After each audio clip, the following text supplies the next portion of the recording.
नाज़रीन, ईरान जंग के हवाले से कुछ बड़ी डेवलपमेंट्स हो रही हैं। ईरान जंग का खतरा इस वक्त बहुत बढ़ गया है। ईरान ने इतनी यूरेनियम इनरिच कर ली है कि वो 10 न्यूक्लियर बम बना सकता है और नेतन्याहू ने फिल फॉर ईरान पर हमला करने के लिए यूरोप और अमेरिका को प्रेशराइज किया है और कहा है कि फिल फॉर यह हमला होना चाहिए। नेतन्याहू के हाथ में एक ऐसा टूल आ गया है कि जिसके बाद ईरान जंग के हवाले से खतरात बहुत बढ़ गए हैं। ये जो जिन घंटों से इस वक्त हम गुजर रहे हैं और अगले 24-48 घंटे ये बहुत ही क्रूशल होने जा रहे हैं, क्योंकि ईरान और न्यूक्लियर इशू के हवाले से कुछ बहुत बड़ी डेवलपमेंट हो गई है। यह भी आपके सामने रखेंगे। और जो सऊदी अरेबिया के फॉरेन मिनिस्टर हैं वो हाईएस्ट लेवल के डेलीगेशन के साथ जो है इस वक्त सीरिया पहुंच गए हैं और कसाम ब्रिगेड की जानिब से कुछ बड़े ऑपरेशंस भी किए गए हैं। और इसी दरमियान यूरोप ने, वेस्ट ने रशिया और चाइना का जो इत्तेहाद है इसे 21वीं सदी का सबसे बड़ा फिनोमेना करार दे दिया है और इसे वेस्ट का जो इक्तदार है उसके लिए सबसे बड़ा खतरा करार दे दिया है।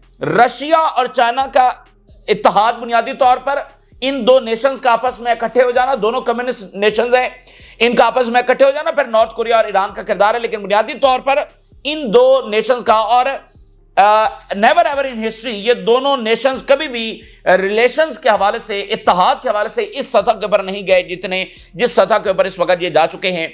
तो वेस्ट ने अपने इक्तदार के लिए, अपने ग्लोबल ऑर्डर के लिए सबसे बड़ा खतरा जो है वो रशिया और चाइना को डिक्लेयर कर दिया है और कहा है कि इनसे निपटने के लिए हर इकदाम उठाया जाएगा। और आगे से चाइना और रशिया ने अपने ताल्लुकात को और बढ़ाने का ऐलान किया है। और जो अमेरिका के डिफेंस सेक्रेटरी हैं जिन्होंने चीन के खिलाफ बड़ी सख्त तकरीर की और ताइवान हमला, मजीद मिसाइल डिप्लॉय और कहा कि अब चाइना हमारा फोकस होगा और ये सारा, उसके हवाले से भी चाइना का सख्त तरीन रद्देमल सामने आया है। तो ओवरऑल दुनिया में क्राइसिस, जंगें, रिजीम चेंजेस, कहीं क्योस और टर्मोइल और तिजारती जंगें, ये सब इस वक्त जब में नजर आ रहा है। और जो मिलिट्री कॉन्फ्लिक्ट्स हैं वो इस तरह से बढ़ते हुए नजर आ रहे हैं कि मेजर मिलिट्री कॉन्फ्लिक्ट्स दुनिया के मुख्तलिफ रीजन्स में शुरू हो सकते हैं और एक मुसलसल बिट। और जहां तक आलमी जंग की बात है तो उसके मुख्तलिफ फ्लैश पॉइंट्स है वो बनते हुए नजर आ रहे हैं। यूक्रेन है, ताइवान है, मिडिल ईस्ट है, मिडिल ईस्ट के अंदर ईरान जंग है जिसके हवाले से अभी ताजा तरीन रिपोर्ट जो है सामने आ गई है। ये तमाम सूरत हाल आपके साथ शेयर करेंगे। नाज़रीन, ईरान जंग के हवाले से नेतन्याहू और जो हॉक्स हैं, जो जंग के हवाले से हर वक्त अमेरिका को और वेस्ट को पुश करते रहते हैं, वो कंपनीज और वो असला साज कंपनीज जिनका फायदा जो है वो जंगों के साथ जुड़ा हुआ है क्योंकि असला ज्यादा बिकता है, तो इजराइल लॉबी ये सारा कोशिश कर रहे थे ईरान जंग के हवाले से। लेकिन पिछले कुछ दिनों से क्या हो रहा था? पिछले कुछ दिनों से नेतन्याहू और ये लॉबिंग और ये सारे हॉक्स जो हैं इनको लगाम डाली हुई थी और इनको कोई ऐसा टूल नहीं मिल रहा था कि वो ईरान जंग के हवाले से मजीद पुश करें या प्रोपेगेंडा करें, क्योंकि उसमें एक बहुत बड़ी वजह जो है वो खुद ट्रंप बन गए थे। ट्रंप ने कैटेगोरिकली ये कह दिया था कि ईरान के साथ डील ही होगी और इवन वो खबर भी कंफर्म हो गई और खुद ट्रंप ने उस बात को कंफर्म किया, उसकी तस्दीक की कि ट्रंप ने नेतन्याहू को शटअप कॉल दी है। यह बात भी तस्दीक हो गई कि किसी सूरज है, यानी इजराइल भी हमला करने जा रहा था ना ईरान पर ट्रंप से पूछे बगैर, तो उस पर भी शटअप कॉल ट्रंप की जानिब से दे दी गई। तो नेतन्याहू जो है वो जरा कॉर्नर हुआ था और इसको लगाम डाली हुई थी। इसके पास कोई ऐसी चीज नहीं थी कि यह प्रोपेगेट कर सके। अब नाज़रीन, कुछ देर पहले ये बड़ी डेवलपमेंट हुई है और उसमें इसके पास एक नया टूल आ गया है प्रोपेगेट करने के लिए, और जिसके बाद इसने फौरी ईरान पर हमला करने का कहा है। और अब ये खतरात बढ़ गए हैं कि इजराइल अपनी तरफ से भी हमला कर सकता है या फिर वेस्ट की जानिब से ईरान पर जब हमला हो सकता है। नाज़रीन, जो IAEA इदारा है न्यूक्लियर के हवाले से, इसके बारे में आप अच्छे तरीके से जानते हैं। इस सारे महीनों के अंदर हमने इस इदारे का बहुत जिक्र किया है। ये एक आप कह लें कि ऑथराइज्ड इदारा है, इंटरनेशनल इदारा है। तमाम दुनिया की गवर्नमेंट जो है इसको मानती है, जैसे यूनाइटेड नेशन को मानती हैं। तो इसकी ये अथॉरिटी है कि ये किसी भी कंट्री के अंदर जाकर इंस्पेक्शन कर सकता है सिवाय इजराइल के, क्योंकि वहां पर तो इंटरनेशनल लॉ जो है वो चलता नहीं है।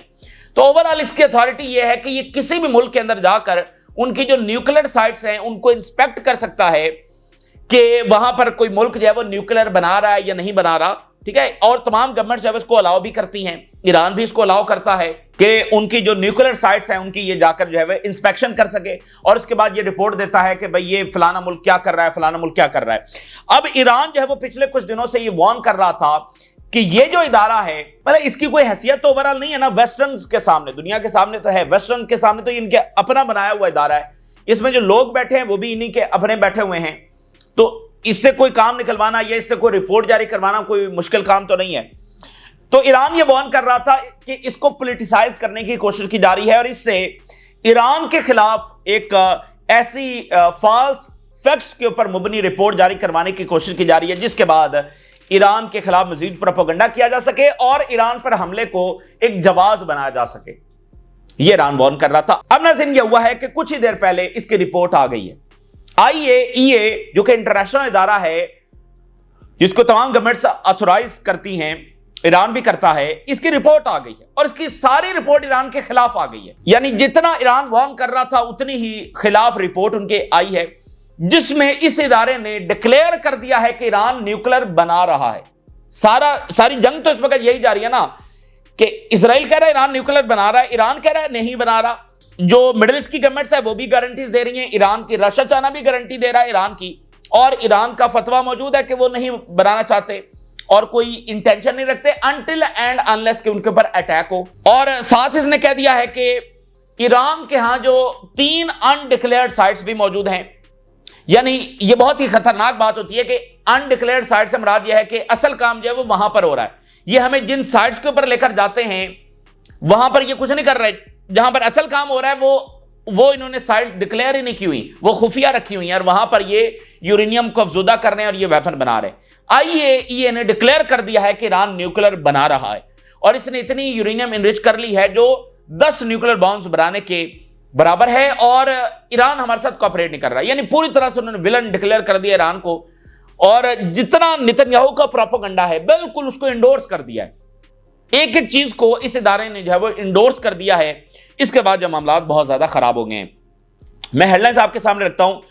IAEA claims Iran has undeclared nuclear activity. मुल्क बताता है ना कि हमारी 10 न्यूक्लियर साइट्स हैं, सबके ऊपर ये इदारे के ऑफिशियल जाएंगे, वो इंस्पेक्ट करेंगे, उसके बाद रिपोर्ट देंगे कि क्या मुल्क कितनी यूरेनियम अफजुदा किए हुए है, उसकी क्या एक्टिविटीज हैं। तो ईरान ने भी इस इदारे को अलाउ किया हुआ है।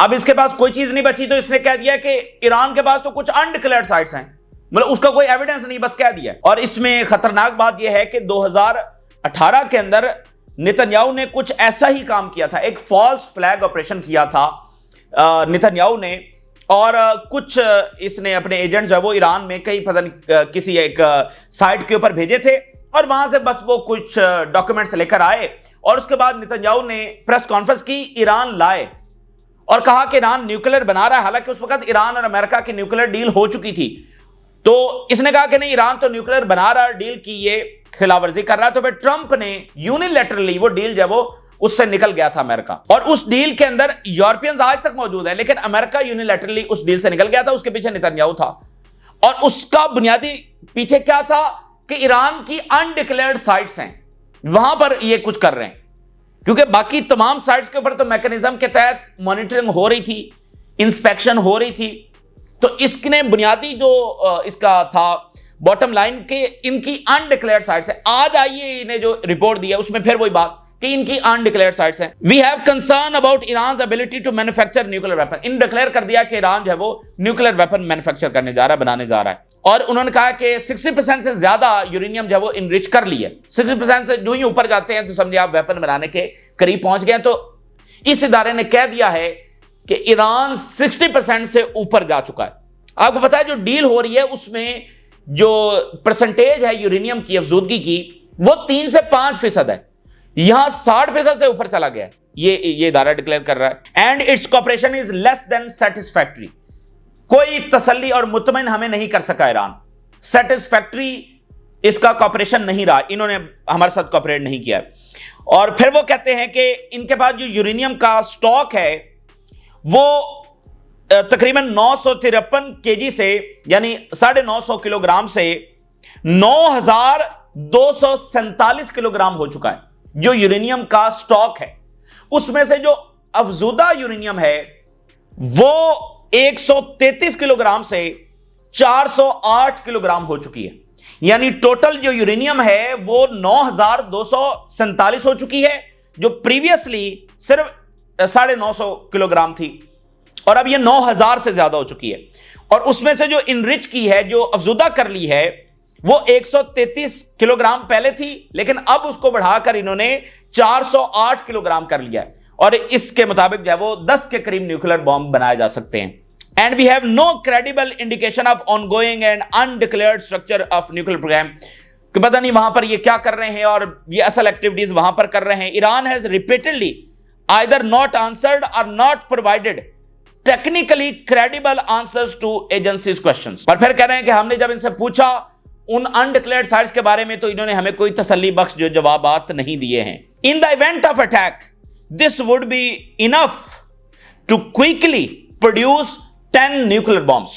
तो ये जनाब इस वक्त मामला हो गया, यानी टोटल जो नेतन्याहू का प्रोपेगेंडा था कि ईरान न्यूक्लियर भी बना रहा है, ईरान झूठ भी बोल रहा है, ईरान कोऑपरेट भी नहीं कर रहा है, ईरान वायलेट भी कर रहा है, ईरान की इंटेंशंस भी सही नहीं है, ईरान गुड फेथ में भी काम नहीं कर रहा है और दुनिया को धोखा देकर असल में ये न्यूक्लियर बना रहा है, ये डिप्लोमेसी का बस एक ढोंग रचा रहा, वो सारा प्रोपेगेंडा जो इस इदारे ने, जो कि इसकी क्या हैसियत है इस इदारे की, तो ये जनाब रिपोर्ट सामने आ गई है। और आप जरा सिर्फ इतनी बात नोट करें कि अगर ईरान ने न्यूक्लियर बनाना है तो वो अब तक बना चुका होता। सुप्रीम लीडर का तो फतवा मौजूद है और कितने साल हो गए हैं, और ईरान तो बनाना चाहता तो बना सकता था।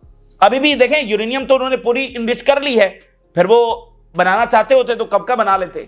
ईरान नहीं बनाना चाहता है, सिर्फ अटैक की सूरत के अंदर वो बनाएगा, क्योंकि ईरान ये डिक्लेयर कर चुका है कि अरब रियासतों के साथ उनके ताल्लुकात ये सब ज्यादा मैटर करते हैं, तो इसलिए वो न्यूक्लियर। और सुप्रीम लीडर का फतवा है कि ये तो जायज ही नहीं है, इससे तो कोई बड़ी बात हो नहीं सकती, लेकिन वही नेतन्याहू का प्रबंध। इस रिपोर्ट के फौरी बाद जहां से रिएक्शन आया है और वो नेतन्याहू का ऑफिस है, नेतन्याहू ने उसको मौका मिल गया, उसने कहा फौरी जो है वो ईरान के ऊपर अटैक होना चाहिए, ईरान झूठ बोल रहा था और फलां फलां, उसने जनाब सारा। The international community must act now to stop Iran. International community, अब जरा इनके काम देखें, वो इंटरनेशनल कम्युनिटी जो पिछले कई महीनों से गजा सीजफायर का मुतालबा कर रही है, उधर नहीं बात सुनी जा रही, अब इनको अचानक इंटरनेशनल कम्युनिटी याद आ गई है। तो ये असल में अमेरिका और बरतानिया और फ्रांस और जर्मनी इनसे कह रहे हैं कि ईरान के ऊपर अटैक या फिर हमें इजाजत दी जाए। The IAEA report shows that the goal of Iran nuclear program is not peaceful. इनका मकसद एनर्जी प्रोड्यूस करना नहीं, पीसफुल प्रोग्राम नहीं है, बल्कि ये वेपन बनाना चाहते हैं। Report shows that Iran is determined to complete its nuclear program, कि इसकी इंटेंशंस भी सही नहीं है, इनकी हरकतें भी सही नहीं है, इनकी एक्टिविटीज भी सही नहीं है, इनका कुछ भी सही नहीं है। Report shows that Iran is determined to complete its program Netanyahu's office. तो नेतन्याहू जो खामोश था और इसको ट्रम्प ने खामोश करवाया हुआ था, शटअप कॉल दी हुई थी, अब वो अचानक से इस पर बोलना शुरू और इमीडिएट कह रहा है कि हमला होना चाहिए। अच्छा, ईरान ने जो है वो ऑलरेडी वार्न किया था और अब ईरान का बड़ा सख्त रद्दमल सामने आया है, और सारी बातें ये प्रोपेगेंडा से भरपूर और झूठों से भरपूर ये सारी रिपोर्ट है जो दी गई है। तो ईरान का बड़ा सख्त रद्दमल आया, और खासकर यूरोप, क्योंकि इसमें 3 जो यूरोपियन पावर्स हैं, बरतानिया, फ्रांस और जर्मनी, उनका बड़ा किरदार है इस तरह की रिपोर्ट को पुश करने में। ये ईरान कह रहा है Iran warns E3 against politicising IAEA report. E3 ये यूरोप की 3 पावर्स, फ्रांस, बरतानिया और जर्मनी, इसलिए उनके लिए E3 लिखा जाता है। Iran warned E3 representatives in Istanbul. Iran ये कह रहा है कि हमने इस्तांबुल में जो मीटिंग हुई थी अभी पिछले ही 10 दिन कबल हुई थी, तो वहां पर भी हमने इनको वॉर्न किया था कि ऐसी कोई रिपोर्ट हमारे खिलाफ जारी करवाई गई तो फिर हम मजीद एक्शंस लेंगे और अपना प्रोग्राम जो है उसको एस्केलेट करेंगे। It would respond to any escalatory step in nuclear issue. हम इसके जवाब देंगे, ये हमने इस्तांबुल में बता दिया था और उसके बाद भी डिफरेंट डिप्लोमेटिक चैनल से यूरोप को ये कन्वे कर दिया था, लिहाजा अब हम जवाब देंगे। This would change everything as Iran policy regarding nuclear program would change entirely. बड़ा आप कह लें कि क्रिटिकल ये मोमेंट आ गया है। अगर ईरान ये फैसला कर लेता है कि वो न्यूक्लियर बनाने जा रहा है तो उसको कौन रोक सकता है? और यह बात भी फिर बहुत हद तक तय है कि फिर ईरान के ऊपर हमला भी होगा, और फिर यह बात भी बहुत तय है कि बहुत बड़ी जंग भी छिड़ जाएगी, ठीक है ना, जो कल को आलमी जंग के अंदर भी तब्दील हो सकती है। और ये ईरान और इजराइल की जंग हो सकती है जिसमें अमेरिका ड्रैग हो सकता है, या इब्तदा ही अमेरिका से हो, कुछ भी आप फिर इसमें एक्सपेक्ट है। देखें बुनियादी चीज कहां पर रुकी हुई है। अगर अभी तक जंग नहीं हुई तो वो ईरान की इस पॉलिसी की वजह से नहीं हुई कि ईरान ने कहा है कि वो न्यूक्लियर नहीं बनाना चाहते। अगर ईरान ये फैसला कर लेता है कि वो न्यूक्लियर बनाने जा रहा है, अगर वो इस पॉलिसी को बदल देते हैं तो न्यूक्लियर भी वो बना लेंगे, उनको कोई रोक नहीं सकता, और फिर उन पर हमला जो है वो 99% हमला भी हो जाएगा और फिर एक बड़ी जंग भी छिड़ जाएगी। ये सारी चीजें फिर हो जाएंगी। तो ये इतना क्रिटिकल मोमेंट है। When our rights to enrich is denied, this is imposition of hegemony and our policy rejects western hegemony. Iran already ये कह रहा था कि हम जो यूरेनियम है उसका मसला भी चल रहा था। अब देखें इस रिपोर्ट के बाद क्या हो सकता है। इस रिपोर्ट के बाद यह है कि मुज़ाकरात टोटल फेल भी हो सकते हैं। इस रिपोर्ट के बाद जो है वो ईरान के ऊपर इजराइल हमला भी कर सकता है किसी से पूछे बगैर। इसके बाद अमेरिका भी हमले के लिए आ सकता है, इजराइल कन्विंस कर सकता है, या फिर यह भी मुमकिन है कि ट्रंप इस तमाम चीज को उठाकर साइड के ऊपर फेंके और कहे नहीं मैंने तो डील करनी है। यह भी पॉसिबल है। लेकिन बहरहाल इजरायली लॉबी जो है वो ट्रंप के ऊपर प्रेशर बहुत बढ़ाने जा रही है और नेतन्याहू को एक जवाब मिल गया है ईरान पर हमला करने के हवाले से। तो ये जो घंटे गुजर रहे हैं ये मिडिल ईस्ट में काफी एस्केलेटेड ये टाइम है। और वेरी इंटरेस्टिंगली इस रिपोर्ट से कुछ घंटे कबल ट्रंप ने, जैसे वो रूटीन में बयान जारी करता रहता है, तो उसने बयान जारी किया कि अगर ईरान के साथ हमारी डील ना हुई तो बॉम्ब्स है वो गिरेंगे ईरान के ऊपर, ना सिर्फ ईरान के ऊपर बल्कि dropping bombs all over the middle east, पूरे मिडिल ईस्ट के ऊपर बम गिर रहे होंगे। ये ट्रंप ने स्टेटमेंट जारी की इससे पहले। तो ये भी खतरनाक मामला है। तो ये किस तरह जाता है। और सऊदी अरेबिया के फॉरेन मिनिस्टर हैं इस वक्त सीरिया पहुंच चुके हैं और उनके साथ इन्वेस्टर्स और ये इकोनॉमी के हवाले से ये अहम तरीन दौरा इन्वेस्टमेंट्स के हवाले से बड़ा हाई लेवल डेलीगेशन जो है इस वक्त वहां पहुंचा है। अच्छा, अब सिंगापुर के अंदर जो शंग्रीला डायलॉग हो रहा है उसमें से ना तो रशियंस है ना चाइनीज हैं, उसमें यूरोपियंस हैं और अमेरिकन हैं। और उसमें पहले डिफेंस मिनिस्टर ने, डिफेंस सेक्रेटरी ने तकरीर की और चाइना को निशाने के ऊपर लिया और वो सारी बात हमने पिछली वीडियो में आपके सामने रखी। अब उन्होंने चाइना रशिया को 21वीं सदी का सबसे बड़ा फिनोमेना करार दे दिया, इनके अलायंस को जो यूक्रेन जंग की वजह से हुआ है, और इसको ग्लोबल ऑर्डर के लिए, वेस्टर्न ग्लोबल ऑर्डर के लिए सबसे बड़ा खतरा करार दे दिया। ये एक बड़ी प्रोवोकेशन यहां पर हुई है। यूरोपीय union, China Russia ties threaten global order, west का ग्लोबल ऑर्डर है ना, तो इनका जो ताल्लुक है। अब देखें ना कि वेस्ट को कबूल नहीं हो रहा ये इत्तेहाद। हालांकि ये इत्तेहाद किसी पर जंग छेड़ने के लिए नहीं है, ये इत्तेहाद इनकी चौधराहट को कन्फ्रंट करने के लिए है, जो किसी भी मुल्क में घुस जाते हैं, जो कहीं पर भी हमला कर सकते हैं, जो आज के मॉडर्न टाइम के अंदर भी गजा में जो कुछ हो रहा है इनकी हिमायत के साथ हो रहा है। तो इस चौधराहट को कन्फ्रंट करने के लिए ये दुनिया की दो कौमें इस वक्त उठी हैं, जिनके साथ फिर नॉर्थ कोरिया की कौम भी खड़ी है और जो पर्शियंस हैं, जो ईरानियंस हैं, वो नेशन भी इनके साथ खड़ी हो गई है। तो ओवरऑल ये चार, लेकिन बेसिक ये दो कौमें हैं जो खड़ी हो गई हैं, जिससे वेस्ट अपने लिए सबसे बड़ा खतरा महसूस कर रहा है। और यूरोपियन लीडर्स ने, ये वीक बड़ा इंपॉर्टेंट गुजरा है, बहुत सारे यूरोपियन और अमेरिकन लीडर्स ने एशिया का दौरा किया है और स्ट्रॉन्ग वार्निंग्स इन्होंने जारी की हैं। What they perceive as a growing strategic alignment between China and Russia, framing it as the world's most pressing geopolitical challenge. अपने लिए सबसे बड़ा जो चैलेंज है, अपने लिए सबसे बड़ा खतरा जो है वो चाइना और रशिया को इन्होंने करार दे दिया, उनके इत्तेहाद को। It is the greatest challenge of our time, deepening cooperation between Moscow and Beijing, joint efforts to revise the global security, ये हमें चाहिए। Macron and Kallas rally Indo Pacific partners. अब आप जरा इनके काम देखें। यूरोपियंस ने जो एशियन नेशंस हैं, एशिया की कौमें हैं, उनको कहा है कि स्ट्रेंथन ताल्लुकात होने चाहिए with Europe to defend the rule based international order. वो रूल बेस्ड इंटरनेशनल ऑर्डर जिसने वियतनाम की जंग दी, जिसने अफगानिस्तान, इराक, शाम, लेबनान, यमन और गजा की जेनोसाइड गिनते चले, और रिजीम चेंजेस तो फिर ना खत्म होने वाली लिस्ट है। और अफ्रीका की तो कहानियां छोड़ देना, जो कुछ अफ्रीका में हुआ है वो तारीख का एक अलमनाक दौर है। और अभी भी अफ्रीका के अंदर इनकी कॉलोनीज हैं और अभी अफ्रीका के जख्म भरे तो नहीं है। ये सब इस इंटरनेशनल रूल बेस्ड ऑर्डर ने दिया है।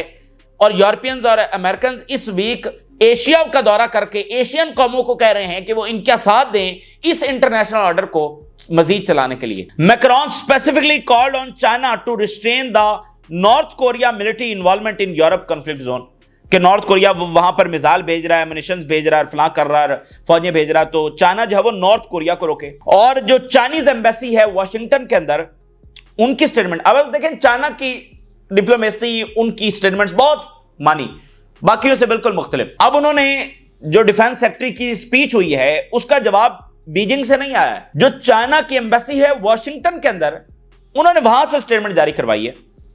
US defence secretary speech in Singapore is provocative, ये फौरी रद्देमल जो है वो इनका आया है। और आगे देखिए, Russia China in talks to expand visa free tourism travel. उन्होंने कहा है हम तो और ताल्लुकात बढ़ाएंगे, बल्कि अब वो इसके ऊपर काम कर रहे हैं कि दोनों नेशन जो है वो वीजा फ्री कर सकें।